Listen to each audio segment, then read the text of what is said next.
भूलें। बारिश में 370 रुपए की बिरयानी बेचने वाला गरीब ससुराल। अरे साहब ऐसे मत कीजिए, अगर आप इतनी महंगी सब्जी बेचेंगे तो हम जैसे गरीब बेचारों का मुनाफा कैसे होगा। देखो भाई, मुझे भी तो मुनाफा कमाना है ना, मैं भी तो यहाँ मुनाफा कमाने के लिए बैठा हूँ। मैं थोड़ी ना फ्री में सब्जियाँ ऐसे ही बांट दूंगा तुम सबको।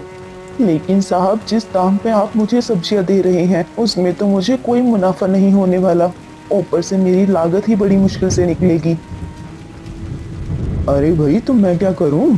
तुम मुझे ये बताओ, तुम्हें इस दाम पे सब्जी खरीदनी है तो लो, वरना नहीं लेनी है तो यहाँ से जाओ, मैं किसी और को ये सब्जियाँ दे दूंगा। ठीक है साहब, दे दीजिए सब्जियाँ। राजन मंडी से कुछ सब्जियां खरीद कर घर ले आता है और उन्हें अपने ठेले पर रखकर बेचने की तैयारी शुरू कर देता है।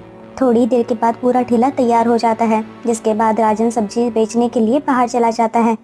सब्जी ले लो, सब्जी ताज़ा ताज़ा बढ़िया बढ़िया सब्जी, आलू गोभी टमाटर प्याज मिर्च हरी मिर्च सब ताज़ा सब्जी, सब्जी ले लो सब्जी। तभी राजन की आवाज़ सुनकर कुछ महिलाएं राजन की रेहड़ी के पास आती हैं। अरे भैया, ये लौकी कितने की दी है? और भैया ये टमाटर कैसे दिए? अरे बहन जी, लौकी 60 रुपए किलो है और ये टमाटर 50 रुपए किलो। ओहो, बड़ी महंगी है भैया, सही सही दाम लगा लो जरा।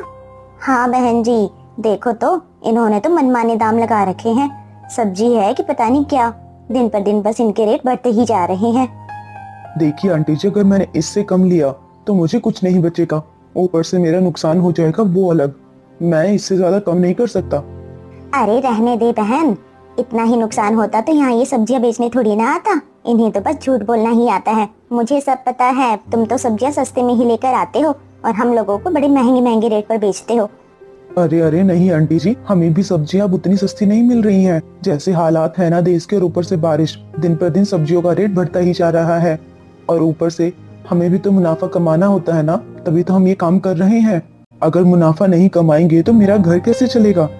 अच्छा ठीक है, चलो 1 किलो मुझे घिया दे दो और 1 किलो टमाटर, और बहन तुम भी ले लो कुछ सब्जियाँ। जिसके बाद दोनों औरतें सब्जी लेकर वहाँ से चली जाती हैं। ऐसे ही पूरी दोपहरी राजन गली गली में जाकर अपनी सब्जियां बेच रहा था। ऐसे ही पूरी दोपहर बीत जाती है। शाम का समय था। राजन सब्जियां लेकर अपने घर वापस आ जाता है। घर के बाहर ठेला लगाकर राजन अपने घर के अंदर जाता है कि तभी उसकी पत्नी रमा कहती है, अजी आ गए आप? अरे अरे नहीं भाग्यवान, अभी तो रास्ते में हूँ, आ जाऊंगा जल्दी ही। फिर तो लगता है कि मैंने आपका भूत देख लिया है। हाँ जरूर। अच्छा ठीक है, आप हाथ मुंह धोइए, तब तक मैं आप सभी के लिए खाना लगा देती हूँ। हाँ ठीक है। राजन मुंह हाथ धोता है और बाकी सभी लोगों के साथ खाना खाने के लिए बैठ जाता है। थोड़ी ही देर के बाद रमा सभी को खाना परोसती है। अरे बहू, फिर से वही आलू की सब्जी, मैं तो तंग आ गया हूँ। रोज आलू दाल की सब्जियाँ खाकर, कभी कुछ ढंग का भी बना लिया करो। अरे क्या तुम भी बच्चों की तरह शुरू हो जाते हो, जो बना है वो चुपचाप खा लो। अरे माँ, बाबूजी बिल्कुल सही कह रहे हैं, मैं तो खुद तंग आ गई हूँ रोज रोज ही आलू और पतली सी दाल खाकर। अरे अब तुम्हें क्या अलग खाना है? हाँ, खाना ही तो खाना होता है जिससे पेट भर जाता है। अरे लेकिन भाग्यवान, इस आलू दाल के अलावा कोई और अलग भी तो चीज बननी चाहिए ना घर में। मैं तो खुद बोर हो गया हूँ ये खाना खाकर। अरे बाबूजी, आप अभी जो बना है वही खा लो, मैं कल कुछ और अलग बना दूंगी। हाँ बस बहुत हो गया, बहू तू चुप कर। अरे आपको जो खाना है तो खा लो, और खाते समय ज्यादा बोलते नहीं हैं। रामलाल सरला की बात सुनकर चुपचाप खाना खाने लगता है। लेकिन राजन बड़ा गुमसुम था। राजन को इतना उदास देखकर सरला पूछती है, अरे क्या हुआ बेटा, तू इतना उदास क्यों दिख रहा है, कुछ बात हुई है क्या? अरे हाँ बेटा, आज तो तुम मुझे कुछ ज्यादा ही बुझे बुझे लग रहे हो। अरे कुछ नहीं मम्मी पापा, बस आपको क्या ही बताऊं, काम बहुत मंदा चल रहा है। मंडी में सब्जियों का दाम तो बहुत ज्यादा बढ़ गया है और ग्राहक हैं कि उस दाम पर सब्जी खरीदना ही नहीं चाहते। मेरा मुनाफा तो बहुत नाम मात्र का ही बचता है। कभी कभी तो सब्जी उतने में ही बेचनी पड़ती है जितने में मैं खरीद कर लाया हूँ। मुनाफा तो कुछ खास होता ही नहीं है। अरे हाँ बेटा, ये भी बहुत बड़ी परेशानी है। मुझे तो कुछ समझ नहीं आ रहा पापा, इतनी महंगाई में घर का खर्चा कैसे चलेगा। अरे हाँ भैया, मेरे यहाँ भी कुछ ऐसा ही हाल है। बहुत महंगी सब्जी दे रहा है सब्जी वाला, और ऐसे में तो काम नहीं चलेगा। और ऊपर से ये आंधी बारिश का मौसम, इसमें से कुछ सब्जियां तो ऐसी ही होती हैं जो जल्दी खराब हो जाती हैं, जिससे बहुत ज्यादा नुकसान हो जाता है मेरा तो। अरे बिल्कुल सही कहा छोटे तूने, यही तो डर है मुझे भी। पता नहीं, कुछ समझ नहीं आ रहा, क्या करें कैसे करें। घर का गुजारा करना भी मुझे तो आगे आगे मुश्किल ही लग रहा है। कोई बात नहीं बेटा, ऊपर वाला है ना, वो सब देख लेगा। तुम ज्यादा परेशानी मत लो। हाँ, अभी तुम खाना खाओ और आराम कर लो। जिसके बाद सभी खाना खाते हैं और उसके बाद सो जाते हैं। ऐसे ही वह पूरा दिन बीत जाता है। अगली सुबह, अगले दिन पिंकी कॉलेज आने के लिए तैयार हो रही थी। थोड़ी ही देर के बाद पिंकी तैयार होकर बाहर हॉल में आती है और अपनी भाभी से पूछती है, अरे भाभी, आज तुमने मेरे लिए क्या बनाया है लंच में? पिंकी, आज मैंने तुम्हारे लिए पराठे बनाए हैं। पराठे? किस चीज के पराठे भाभी? अरे ऐसे ही नमक और मिर्च के। वो तो भाभी आप मुझे हर रोज देते हो, कुछ अलग भी दे दिया करो कभी। जिसके बाद सरला वहीं खड़ी थी, वो पिंकी की सारी बातें सुन रही थी। जिसके बाद वह कहती है, तुम फिर से शुरू हो गई सुबह सुबह। अभी जो बना है ना, जो बहू ने पैक कर दिया है टिफिन में, वही ले जाओ चुपचाप। जिसके बाद पिंकी बिना कुछ कहे अपना बैग पैक करती है और वहां से कॉलेज के लिए निकल जाती है। पिंकी के कॉलेज आने के बाद रमा घर पर अपने बाकी के काम करने लगती है। रमा घर के काम खत्म करती है, वह खाना बनाकर अपने सास ससुर को परोस देती है। ऐसे ही पूरा दिन बीत जाता है। शाम का समय था। पिंकी कॉलेज से वापस घर की तरफ आती है, लेकिन जब वह थोड़ा आगे चलती है तो उसे रास्ते में एक बिरयानी वाला नजर आता है, जिसे देखकर पिंकी वहीं रुक जाती है। अरे यार, मुझे भी बिरयानी खाने का बहुत मन हो रहा है, लेकिन अभी मेरे पास पैसे नहीं हैं। चलो घर जाती हूँ। इतना कहकर पिंकी अपने घर वापस आ जाती है। घर जाकर पिंकी सरला को भी वही बिरयानी वाले के पास लेकर आती है। जैसे ही दोनों माँ बेटी बिरयानी वाले के पास जाती हैं, तब सरला पूछती है, अरे क्या हुआ पिंकी, अब तो कुछ बोल ना, क्या हो गया, क्यों लेकर आई है तू मुझे यहाँ पर? तब पिंकी कहती है, माँ देखो ना, ये बिरयानी वाला है, मुझे इसकी बिरयानी खानी है। प्लीज मुझे थोड़े से पैसे दे दो ना, मुझे ये बिरयानी खानी ही है। पिंकी वहीं खड़ी होकर बहुत ज्यादा जिद करने लगती है, जिसे देखकर सरला बहुत गुस्सा होती है। सरला उसे मनाने की बहुत कोशिश करती है, लेकिन पिंकी है कि अपनी जिद पर अड़ी रहती है। तब इस बात पर सरला को बहुत गुस्सा आता है, लेकिन वह कुछ ना कहकर वापस बिरयानी वाले के पास जाती है और उससे पूछती है, अरे भैया, कितने की दी है तुमने ये एक प्लेट बिरयानी? अरे माँ जी, पूरे 370 रुपए की बिरयानी की प्लेट है, बताओ कितनी प्लेट करूं? बिरयानी का रेट सुनकर तो सरला के होश ही उड़ जाते हैं। वह चुपचाप वापस आ जाती है। पिंकी के पास पहुंचकर सरला कहती है, अरे पिंकी, तेरा दिमाग खराब है क्या? 370 रुपए की तो वो एक प्लेट दे रहा है बिरयानी की। खाएगी तू बिरयानी? चल यहाँ से घर, वरना अच्छा नहीं होगा। यहाँ गली में तमाशा बनाने की कोई जरूरत नहीं है। जिसके बाद सरला डांटकर पिंकी को वापस अपने घर ले आती है। पिंकी घर आती है, तब रमा देखती है कि पिंकी काफी गुस्से में थी। वह कुछ नहीं कहती और अपने कमरे में चली जाती है। जिसके बाद रमा सरला से पूछती है, अरे माँ जी, आज क्या हो गया? इतनी गुस्से में क्यों है ये पिंकी? अरे बहू, तू तो रहने ही दे, इसको तू जितना पूछेगी ना उतना तेरे सर चढ़ेगी। अरे आज तुझे पता है, पूरे बाजार में बेइज्जती करवा रही थी ये। इसे बिरयानी खानी थी, एक प्लेट बिरयानी वो 370 रुपए की दे रहा था। ऐसा पता नहीं क्या मिलाया है बिरयानी में। क्या 370 रुपए की एक प्लेट बिरयानी? माँ जी, ये तो बहुत महंगी है। इतने में तो हमारा पूरे हफ्ते भर का राशन आ जाएगा। अरे वही तो बहू, लेकिन इसको समझाने का क्या फायदा, ये माने तब ना। अरे हाँ बहू, अगर हमारे हालात ठीक होते तो मैं उसको खिला देती, लेकिन अभी हमारे हालात भी तो ठीक नहीं है ना। माँ जी, मैं समझ सकती हूँ, आखिर बचपना जो है उनमें, उनका तो मन करेगा ही ना अलग अलग खाना खाने का। अरे हाँ बहू, मैं मानती हूँ, पर मैं क्या करती, मुझे तो इसे डांट लगानी ही पड़ी ना। वहाँ पर इतना तमाशा जो कर रही थी, एक ही जगह पर जिद करके खड़ी हो गई थी, तो मुझे इसको डांटना ही पड़ा। कोई बात नहीं माँ जी, थोड़ी देर में पिंकी का गुस्सा शांत हो जाएगा। थोड़ी ही देर के बाद जब रमा पिंकी के बैग से उसका लंच बॉक्स निकालती है, तो वह देखती है कि पिंकी ने टिफिन में पराठा नहीं खाया था। जिसके बाद रमा पिंकी के कमरे में जाकर पूछती है, अरे पिंकी, तुमने ये पराठा क्यों नहीं खाया? सीधी सी बात है भाभी, आपको तो समझ में आएगी नहीं। मुझे नहीं खाना था पराठा, तो मैंने नहीं खाया। लेकिन पिंकी, ऐसे भूखे रहने से तो काम नहीं चलेगा ना। अरे भाभी, मैं आपको क्या बताऊं, मेरी सारी सहेलियां स्कूल में बिरयानी लेकर आती हैं। उनका स्वादिष्ट खाना देखकर मुझे ये सूखा पराठा खाने का बिल्कुल भी मन नहीं करता। पिंकी माँ जी बिल्कुल सही कह रही थी, तुम मेरी बात समझने की कोशिश करो। हमारे पास अभी बिरयानी के लिए पैसे नहीं हैं इतने। लेकिन भाभी, मुझे एक बार बिरयानी खानी है। सच में सब मेरे कॉलेज में बड़े मजे से बिरयानी खाते हैं। मेरी भी तो बिरयानी खाने की इच्छा होगी ना। कम से कम मैं एक बार तो बिरयानी खा सकती हूँ। पिंकी की यह बात सुनकर रमा बहुत भावुक हो जाती है। उसकी आंखों में से आंसू आ जाते हैं।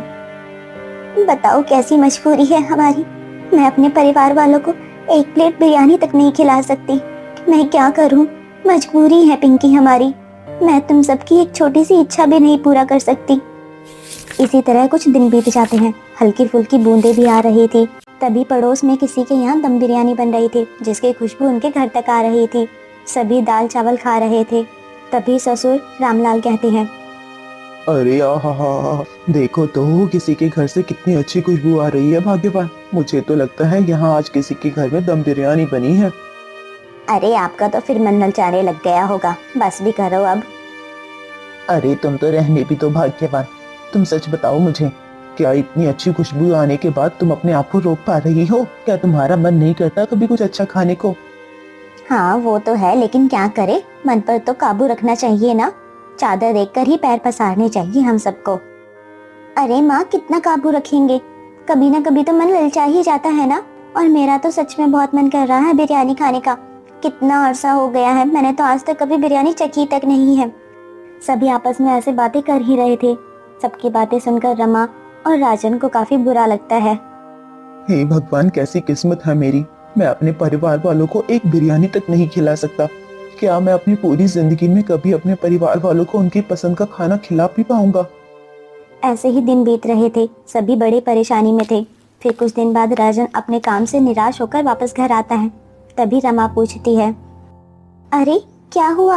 आप इतने उदास क्यों हो? अरे बस क्या बताऊं, मंडी वालों ने तो जैसे लूट ही मचा रखी है। एक तो इतने ऊंचे दाम पर सब्जी देते हैं और सब्जी की क्वालिटी बिल्कुल खराब। सारी सब्जियां ऑलमोस्ट खराब ही होती हैं। ग्राहक तक लेने से मना कर देते हैं। अरे ऐसा क्यों? अरे हाँ, एक तो मैंने इतना ज्यादा मूल देकर इतनी महंगी सब्जी खरीदी और उनमें से आधी से ज्यादा सब्जियां तो खराब ही हो गई थी। अरे तो आप ठेकेदार से कुछ कहते क्यों नहीं हो? अरे रमा, कैसी बातें करती हो? तुम्हें क्या लगता है मैंने उनसे कुछ नहीं कहा होगा? जब मैंने उनसे पूछा कि इतना दाम देने पर भी उन्होंने मुझे इतनी खराब सब्जियां क्यों दी हैं, तो उल्टा वह मुझसे ही लड़ाई करने लग गए। अब तो मुझे समझ नहीं आ रहा कि मैं क्या करूं। अरे अगर हम खराब सब्जियां बेचेंगे तो ग्राहक भी टूटेंगे, और ग्राहक भी तो खराब सब्जियां नहीं लेंगे ना। इससे तो हमारा नुकसान टूटेगा, वो अलग, और ग्राहक भी गए हाथ से। अरे हाँ रमा, मैं समझ रहा हूँ। इसमें तो दोनों तरफ से मेरी ही हार है। ग्राहक भी टूटेंगे और सब्जियां खराब हो रही हैं, वो अलग। नुकसान ही नुकसान चारों तरफ से। लेकिन अब चिंता मत करो, मैंने वो काम छोड़ दिया है। मैं अब कहीं और काम ढूंढूंगा जिसमें कोई मुनाफा तो हो। ठीक है जी, आपने सोचा है तो कुछ अच्छा ही सोचा होगा। अब आप चिंता मत कीजिए, सब ठीक हो जाएगा। ऐसे ही दिन बीत रहे थे। राजन काम ढूंढने के लिए बाहर जाता है। वह दूसरी जगह काम ढूंढना शुरू कर देता है। कुछ दिन बाद सभी आपस में घर में बैठकर बात कर रहे थे। तभी पिंकी कहती है, अरे जब से भैया का सब्जी मंडी का काम छूटा है ना, तब से तो घर में सब्जियां आनी ही बंद हो गई है। अरे हाँ, बिल्कुल सही कह रही हो तुम पिंकी। पहले चाहे कैसी भी हो, कम से कम घर में रोटी के साथ सब्जी तो खाने को मिल जाती थी। लेकिन अब तो ये सूखी रोटी ही खानी पड़ती है। अरे हाँ, ये तो सही कहा आपने। लेकिन कोई बात नहीं, अभी हालात बुरे हो रखे हैं, लेकिन सब दिन एक जैसे नहीं होते। हाँ माँ, आप ज्यादा चिंता मत कीजिए। हमें कहीं ना कहीं दूसरा काम जल्द ही मिल जाएगा। ऐसे ही दिन बीत रहे थे। तभी एक दिन बारिश आ रही थी। सभी बारिश में बाहर आंगन में मजे ले रहे थे। अरे भाभी देखो ना, कितना अच्छा मौसम हो रखा है। अरे हाँ पिंकी, क्यों नहीं, आंगन होने का यही तो फायदा है। देखो ना, हम यहाँ बैठकर बारिश का मजा ले सकते हैं। कितना अच्छा है ना। हाँ लेकिन बहू, हमारे आंगन में लगा आम का पेड़ तो खराब हो गया है। तभी रमा कुछ सोचने लगती है। थोड़ी ही देर के बाद रमा कहती है, अरे माँ जी, हमारे घर का आंगन कितना बड़ा और खाली रहता है। क्यों ना हम इसमें कुछ सब्जियां ही उगा दे। इससे हमारा फायदा भी होगा और हमें खाने के लिए बाहर से सब्जियां भी नहीं खरीदनी होंगी। हाँ बहू, कह तो तू बिल्कुल सही रही है। कम से कम उसके बाद हमारा सब्जियों का खर्चा तो बच ही जाएगा। अरे वाह भाभी, आप तो कमाल हो। उसी शाम रमा अपने आंगन में कुछ आलू, गोभी, टमाटर के बीज लगा देती है। पास वह 2 कटहल के बीज भी डाल देती है। अब हर रोज रमा अपनी फसल में पानी और खाद डालती है। ऐसे ही कुछ दिन बीत जाते हैं। अरे वाह भाभी, आपकी मेहनत तो बहुत अच्छा रंग ला रही है। देखो ना, ये गोभी के फूल कितने अच्छे लग रहे हैं और ये टमाटर तो देखो लाल लाल कितने सुंदर दिख रहे हैं। हाँ पिंकी, तुम बिल्कुल सही कह रही हो। अरे भाभी, एक बात बोलूं, सच में खेती करना तो बहुत अच्छा होता है। अब हम ताजी ताजी सब्जियां खाएंगे। ऐसे ही कुछ दिन और बीत जाते हैं। उनकी खेती और भी अच्छी हो जाती है। उसमें गोभी, टमाटर, कटहल और बहुत अच्छी अच्छी सब्जियां लगनी शुरू हो जाती हैं। एक दिन रमा और राजन बाहर अपने सब्जी के बगीचे में खड़े होते हैं। तभी रमा कहती है, मैं अभी सारी सब्जियां तोड़कर लेकर आती हूँ। हाँ ठीक है, मैं सारी सब्जी तुड़वाने में तुम्हारी मदद कर देता हूँ। रजत और रमा मिलकर सारी सब्जियां तोड़ लेते हैं। उसके बाद रमा उन सब्जियों को धो लेती है। उसी दिन शाम को, अरे माँ जी, आज मैं खाने के लिए सबके लिए क्या बनाऊं? गोभी की सब्जी, पकोड़े या पराठे? बताइए, आप सब क्या खाना पसंद करेंगे? देखो ना, हमारे घर में उगी हुई गोभियां कितनी अच्छी और ताजी हैं। अरे बहू, मुझे कोई पराठे और सब्जी नहीं खानी। अरे तो बाबूजी, मैं क्या बनाऊं आप सबके लिए? आज तो मेरा बिरयानी खाने का मन हो रखा है। बाहर मौसम देखो कितना अच्छा है, हल्की हल्की बारिश और ऊपर से ये बिरयानी मिल जाए खाने में तो मजा ही आ जाएगा। लेकिन बाबूजी, बिरयानी बनाने का सामान तो मेरे पास नहीं है। मैं भला बिरयानी कैसे बनाऊं? ठीक है तो बहू, तुम्हें जो बनाना है बना लो, वही खा लेंगे। इतना कहकर ससुर बाहर आंगन में चले जाते हैं। ससुर के जाने के बाद रमा सोचने लग जाती है, हे भगवान, ये बाबूजी भी ना कभी कभी बिल्कुल बच्चों की जैसे जिद करने लग जाते हैं। अब इन्हें मैं कैसे समझाऊं? अरे भाभी, सच बोलूं ना तो मेरा भी बिरयानी खाने का बहुत मन है, लेकिन अब क्या कर सकते हैं, घर के हालात ही ऐसे चल रहे हैं कि हम कुछ नहीं कर सकते। इसका मतलब है कि तुम सबको बिरयानी खानी है। कोई बात नहीं, आज मैं सबको बिरयानी खिलाकर ही रहूंगी। रमा की बात सुनकर पिंकी खुश हो जाती है। लेकिन कैसे भाभी? बस तुम देखते ही जाओ मेरा कमाल। तुम्हें बिरयानी खानी है? हाँ भाभी, क्यों नहीं, खानी है ना। ठीक है, तो चलो मेरे साथ रसोई में और मेरी मदद करवाओ। ठीक है भाभी, अभी आती हूँ। जिसके बाद दोनों नंद भाभी रसोई में जाती है। आलू, गोभी, कटहल को एक साथ धोने लगती हैं। जिसके बाद वह आलू, गोभी, कटहल को काटती है। हमारे पास आलू, गोभी, कटहल है और फ्रिज में कुछ मटर बची है ना, वो भी लेकर आ जाओ। तुम सब इन्हें काटो। हाँ भाभी, मैं अभी लेकर आती हूँ। आप जब तक इन सब्जियों को काटो, मैं बाहर से गाजर, फली, शिमला मिर्च और बाकी कुछ सब्जियां लेकर आती हूँ आंगन में से। रमा वहीं किचन में बैठकर सब्जी काटती है। पिंकी बाहर आंगन में जाती है और वहाँ टोकरियों में कुछ और सब्जी तोड़कर वापस लेकर आती है। वहीं रसोई में रमा चावल उबालकर उसमें बढ़िया मस्त तड़केदार मसाला तैयार करती है। थोड़ी ही देर के बाद वह थोड़े से चावल उबालकर रख लेती है। जिसके बाद वह मसाला तैयार करती है। मसाले में बढ़िया तड़केदार मसाला तैयार होता है। जिसके बाद वह सारी कटी हुई सब्जियां भी उसमें डालकर पका देती है। थोड़ी ही देर के बाद बिरयानी भी बनकर तैयार हो चुकी थी। परिवार के सभी लोग बाहर आंगन में बैठे थे। वह सब बारिश का मजा ले रहे थे। रमा बाहर आकर सभी से कहती है, चलो सब अंदर अंदर आ जाओ, खाना खा लो। क्या खाना खा ले बहू? मुझे नहीं खाना तुम्हारा खाना। अरे बाबूजी, मैंने तो आज बिरयानी बनाई थी। ठीक है, आपको नहीं खाना तो जिसको खाना है वो सब अंदर आ जाओ। बिरयानी का नाम सुनते ही रामलाल की आंखों में चमक आ जाती है। क्या सच में बहू, तुमने आज बिरयानी बनाई है? हाँ बिल्कुल बाबूजी, चलो सब अंदर जाकर बिरयानी खाओ। सभी खाना खाने बैठ जाते हैं। रमा सभी को बिरयानी परोसती है। जैसे ही सब बिरयानी खाते हैं तो उन्हें बिरयानी बहुत पसंद आती है। अरे वाह बहू, आज तो मजा ही आ गया। इससे स्वादिष्ट बिरयानी तो मैंने कभी नहीं खाई। तुमने तो सच में बहू आज मन खुश ही कर दिया है। सभी को इतना खुश देखकर रमा भावुक हो जाती है। अरे हाँ बाबूजी, आज के बाद कभी भी जब आपका बिरयानी खाने का मन हो तो मुझे बता देना, मैं आपको बिरयानी बनाकर दे दूंगी। अरे भाभी, मुझे मत भूल जाना, मुझे भी बिरयानी बहुत पसंद है। पिंकी की बातें सुनकर घर में सभी हंसने लग जाते हैं। लेकिन बहू, सच बताओ ना, तुमने तो आज कमाल ही कर दिया। बहुत बढ़िया बिरयानी बनाई है तुमने तो। बहुत अच्छा था, बहुत स्वादिष्ट बिरयानी थी। इसी तरह पूरे गरीब परिवार का दिन बीत रहा था। बारिश का मौसम था। रमा फिर से सभी के लिए बिरयानी बनाती है। थोड़ी सी बिरयानी में पिंकी को टिफिन में डालकर भी देती है। जिसके बाद पिंकी अपने कॉलेज चली जाती है। कॉलेज में पिंकी की बिरयानी उसकी सभी दोस्तों को काफी अच्छी लगती है। तभी पिंकी की एक दोस्त कहती है, इतनी अच्छी खुशबू। पिंकी, ये तुम्हारे लंच बॉक्स से आ रही है ना? आज तुम क्या लेकर आई हो? अरे आज मेरी भाभी ने मुझे बिरयानी दी है, मैं बिरयानी लेकर आई हूँ। अरे क्या, मैं खा सकती हूँ क्या तुम्हारी बिरयानी? अरे क्यों नहीं, आओ ना सब मिलकर खाते हैं। जिसके बाद पिंकी सभी के साथ लंच शेयर करती है। पिंकी के सभी दोस्तों को उसकी बिरयानी बहुत पसंद आती है। शाम को पिंकी घर आकर अपनी भाभी को ये बातें बताती है। रमा को बहुत खुशी होती है कि उसकी बनाई हुई बिरयानी सभी को बहुत पसंद आई थी। अरे भाभी, आपके हाथ में तो सचमुच जादू है, सबको आपके हाथ की बनी हुई बिरयानी बहुत पसंद आई। अब से आप हर रोज मुझे बिरयानी बनाकर देना और ज्यादा देना, क्योंकि सभी दोस्तों को बिरयानी बहुत पसंद आई ना, वो सब खा जाते हैं, मेरे लिए तो बहुत थोड़ी सी ही बची थी। हाँ हाँ पिंकी, जरूर, मैं तुम्हें कल से और बिरयानी बना कर दूंगी। अरे भाभी, एक बात कहूँ, आप ये बिरयानी बनाकर बेचना शुरू क्यों नहीं कर देती? सच में आपकी बनाई हुई बिरयानी सबको बहुत पसंद आएगी। तुम्हारा आइडिया तो ठीक है पिंकी, लेकिन हमारे घर के हालात इतने अच्छे भी नहीं हुए हैं कि इतनी सारा सामान मैं बना सकूं। अरे बहू, कोई बात नहीं, आज पहली बार तो पिंकी ने कोई ढंग की बात कही है। एक काम कर। थोड़ी ही देर के बाद सरला कमरे में से एक पोटली लेकर आती है। उस पोटली को वह रमा के हाथ में देते हुए कहती है, ये ले बहू, इसमें मेरी चांदी के 2 कंगन रखे हैं, इनको गिरवी रख दे और अपना एक बिरयानी का ठेला ले आ और बिरयानी बनाकर बेच। अरे नहीं माँ जी, मैं आपके कंगन कैसे गिरवी रख सकती हूँ, ये ठीक नहीं है। अरे बहू, कंगन ही तो है और मैं कौन से बेचने के लिए कह रही हूँ, गिरवी ही तो रखने है ना। जब तेरा काम अच्छा चल जाएगा ना तो हम वापस छुड़ा लेंगे कंगन को। इतना कहकर सरला रमा को वह कंगन दे देती है।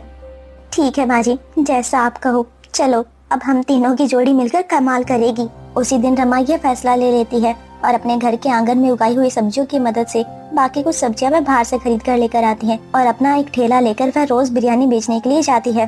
बिरयानी ले लो, बिरयानी, गर्मा गर्म ताजा ताजा बिरयानी, 370 रुपए वाली बिरयानी, एक बार खाओगे तो बार बार आओगे।